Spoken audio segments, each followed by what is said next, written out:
Opa, sveiki draugai. Mes keliaujame iš Batų Caves arba iš Batų urvų, turbūt lietuviškai taip skambėtų. Jo, kaip matot, jau yra naktis, nebe taip karšta, taigi galima išeiti į lauką. Čia vat yra vietinis turgelis, kuris dabar neveikia. Aš rizikuoju prarasti savo telefoną, kadangi filmuoju gatvėje prabangiu HTC telefonu. Ten mes keliaujam, galite matyti, koks čia eismas ir kokie šaligatviai. Malaizijos žmonės nevaikšto visiškai. Kiekvienas normalus žmogus turi turėti mašiną. Ten galite nusipirkti vaisių. Okay. Tai va, einame.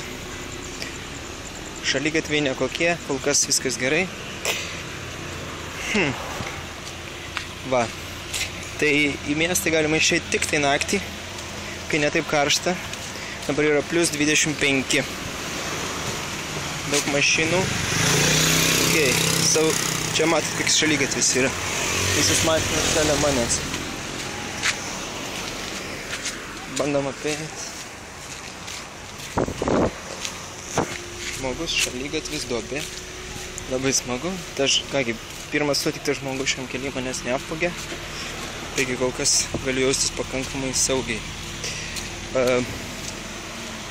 Tai dabar yra 25 laipsniai šilumos, tai yra netaip karšta, regis nelyja, visur važinėja mopedai, jie vadina motociklais, tai bet čia yra mopedas. Va, tai kadangi netaip karšta iš mieste ir tai gal ir viskas šiam kartui. Nes labai neramu, kad kas nors neapiplėštų. O gal ir ne. O, štai, čia gyvena indoneziečiai. Kaip matot, labai saugu. Štai dar vienas duobė. Baigiam.